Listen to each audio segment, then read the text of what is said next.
जो बेल्ट है ये बहुत जागरूक बेल्ट है और वहाँ एक बड़े धम्म सम्मेलन की जरूरत है। हमने शाजापुर मैदान को करा दिया है। 1 लाख लोग 8 जून को, आने वाली 8 जून को बरसात से पहले धम्म दीक्षा लेंगे और उसमें पूरी दुनिया के लोग आएंगे। ये हमारा संकल्प है। भंते जी, आप कह रहे हैं कि सबको बौद्ध में भारत बनाने की बात कर रहे हैं, एक तरफ तो लोग कुंभ में जाकर भीड़ भगदड़ में वहाँ जा रहे हैं, क्या कहेंगे? कैसे आप बौद्ध में भारत बना रहे हैं? कुंभ में वो लोग इसलिए जा रहे हैं क्योंकि वो धम्म दीक्षा नहीं लिए हैं। अच्छा, इसलिए हम लोग धम्म दीक्षा दे देंगे, फिर वो कुंभ में नहीं जाएंगे। ना उनको कुंभ में मरना पड़ेगा, न धक्के खाने पड़ेंगे और न स्वर्ग में जाकर के उनको पछताना पड़ेगा। ये सारी व्यवस्थाएं हम यही कर देंगे। ये बाबा साहब का आंदोलन, बुद्ध का आंदोलन है और हम लोग इसमें लगे हैं और सभी लोगों का सहयोग। बनते ही धमकी मंच पे, आपके ही मंच पे साधु वेश में कुछ संत आए हुए हैं, क्या लगता है चीवर दान देंगे? नहीं, उनका हृदय परिवर्तन हो रहा है। तो भगवान बुद्ध की किरणें उनके पास चली गई हैं, अब उनको बौद्ध भिक्षु बनाने वाले हैं। बनते ही धमकी भरा समय है, किसी को भी धमकी दे दी जाती है जब बौद्ध बनाने की बात करी जाती है तो सर पर कफन बांध लेते हैं, वो धमकियों से नहीं डरा करते जी। ये चीबर भंते लोगों का कफन होता है जी। जो जिंदा हैं और जो लड़ना चाहते वो मेरे साथ खड़े हैं जी। और जो गद्दार हैं वो मेरी आलोचनाएं कर रहे हैं, कार्यक्रम में नहीं आ रहे। आपको भी जिस बाबा साहब की बदौलत हम लोग यहाँ आ गए, उनका खून आया था, फिर भी कुछ लोग नहीं आए, उन्हें गद्दार की श्रेणी हम डालते हैं और ये बहुत ऐतिहासिक सबका। आपको भी धमकियाँ मिलती हैं क्या? धमकियाँ मिलती हैं, उनको मैं फूलों की तरह स्वीकार कर लेता हूँ क्योंकि घरों में जो मारे जाएंगे कोई जानेगा नहीं और बनते सुमित रतन अगर किसी मैदान में मारा गया तो शहीद कहलाएगा। इस विचारधारा के लिए बनते जी, आपके मंच पर नेताओं का बहुत जमावड़ा रहता है, क्या लगता है किसी पार्टी? मैं चाहता हूँ कि भारत के सारे नेता उपासक बना लूँ, बुद्ध की शिक्षा दे दूँ, इसलिए नेताओं से मैं ज्यादा मिलता हूँ। नेता बदल जाएगा तो नेता के शिष्य बदल जाएंगे और मैं ये प्रयास सफल कर रहा हूँ और बहुत तेजी से चल रहा है। झांसी का सम्मेलन इतना भव्य हुआ है, झांसी के लोगों के लिए क्या कहेंगे? झांसी के लोग जिंदा दिल हैं, झांसी के लोग बहुत सुंदर हैं और बहुत बढ़िया लोग यहाँ के हैं। यहाँ की मिट्टी बहुत अच्छी है, यहाँ का पानी बहुत अच्छा है। यहाँ के लोगों ने बाबा साहब की धम्म क्रांति को अपने हाथ में संभाला और हमारे नेतृत्व में उन्होंने भरोसा जताया। धन्यवाद।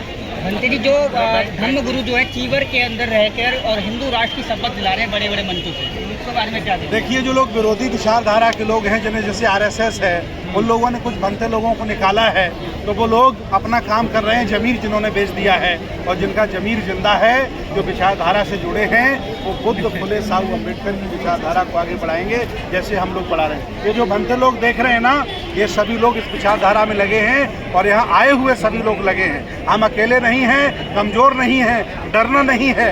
बाबा अकेले लड़ते रहे, ज्योतिबा राव फुले अकेले लड़ते रहे, ललन सिंह यादव अकेले लड़ते रहे, मान्यवर साहब ने अकेले लड़ाई ली, तो हम लोग डरने वाले नहीं हैं। भंते जी, बड़ा सवाल है कि कुछ बहुत भंते बुद्ध विहारों तक ही सीमित रहते हैं, समाज तक भी नहीं पहुंच पाते, कुछ कहेंगे क्या? उनके लिए मेरा यही संदेश है कि भगवान बुद्ध ने कहा, चरख भिक्षवे चारिकंग, बहुजन हिताय बहुजन सुखाय लोकानुकंपाय। ये चीवर हमने पहना है, ये गांव-गांव, गली-गली, नगर-नगर जाकर बुद्ध के संदेश फैलाने के लिए पहना है, ना कि बुद्ध विहार में रहकर के रोटी खाने के लिए पहना है। और जो रोटियां बुद्ध विहार में खा रहे हैं, उन्हें जब उनकी अंतिम यात्रा निकलेगी तो 4-5 लोग शामिल होंगे और जो बौद्ध भिक्षु समाज में काम कर रहे हैं, जब उनकी अंतिम यात्रा निकलेगी तो करोड़ों लोग शामिल होंगे। भंते जी, बौद्ध गया टेम्पल के लिए आंदोलन चल रहा है, वहाँ पे आमरण अनशन पर लोग बैठे हुए। मैं पिछले कई महीनों से झांसी में था, मैं उस आंदोलन का हिस्सा हूँ। मैं हाई कोर्ट, सुप्रीम कोर्ट में केस भी कर चुका हूँ। आपको याद हो, अयोध्या में भी हमने केस किया था और मेरी टीम 15 लोगों की कल ही, हम लोग परसों यहाँ से बोधगया जा रहे हैं और आमरण अनशन तब तक करेंगे जब तक बोधगया मुक्त नहीं हो जाता। आखिर भंते जी, क्या वजह बौद्ध में भारत जो बुद्धों का देश है, उसी में कुछ दूसरे लोग कब्जा करे बैठे? वजह कोई नहीं, दूसरे लोग नहीं हैं। अच्छा। मेरे ही नालायकी कर रहे हैं जो उनकी विचारधारा से गुलामी स्वीकार करके उनके साथ खड़े हैं। ये 100 करोड़ भारतीय लोगों का देश है। हम बहुजन हैं, हम पुराने शासक हैं, शेड्यूल कास्ट के सारे लोग यहाँ के राजा महाराजा हैं, ओबीसी की सारी जातियों के लोग यहाँ के राजा महाराजा हैं। जिस दिन वो बुद्ध, फुले, साहू अम्बेडकर को समझ गए, ये बौद्ध में भारत भी होगा, शासक भी अपना होगा और प्रयास में हम लगे हुए हैं। आखिरी सवाल है कि आपने मंच से ही कहा है कि जातिवाद बहुजनों में है, क्या मैसेज था वो? देखिए, जातिवाद बहुत बड़ी सच्चाई भारत की है। दुख मुझे होता है वो जाति का गर्व करें जिन्हें ऊंचा स्थान मिला है तो बात जमती है, लेकिन जिन्हें नीचा स्थान मिला है वो भी गर्व करते हैं, तो ये प्रच्छन्न ब्राह्मणवाद है। इसलिए ये बाबा साहब के आंदोलन के खिलाफ है, महापुरुषों के आंदोलन के खिलाफ है। जातिवाद स्थापित करके, उसकी चर्चा करके हम बहुजनों का भारत और सम्राटों का भारत नहीं बना सकते। भंते जी, कई लोगों ने चीबा ग्रहण किया से आपने किया है, लेकिन बहुत सारे भंते बहुत मठों तक किए, लेकिन आपकी तरह बहुत ही कम लोग निकलते हैं। क्या वजह मानते हैं कि आप जैसे कुछ ही लोग निकलते हैं? देखिए, मेरी परवरिश, मेरी शिक्षा, मेरी संगति का बहुत बड़ा हिस्सा होता है। ये जो लड़ने का जो जज्बा है ना, ये आदमी को घर परिवार से मिलता है। ये लड़ने का जज्बा संगति से मिलता है। मैं दुनिया के बड़े बड़े लोगों की संगति करता हूँ, दुनिया की विदेश यात्राएं करता हूँ।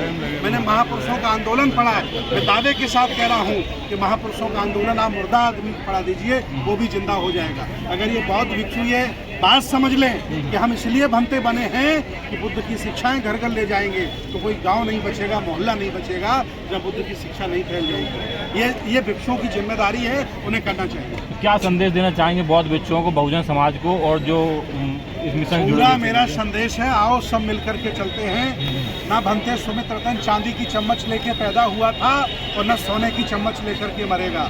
जो कुछ बना रहा है यही छोड़ के जाएगा। और सबके अंदर जो मैं आग लगा रहा हूँ आंदोलन की, ये आग बुझने वाली नहीं है।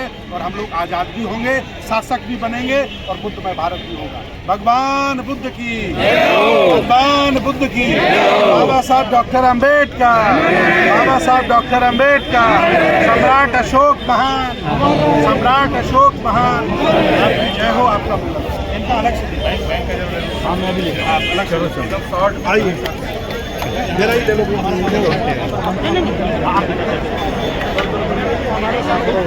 आप भी आ जाइए पकड़।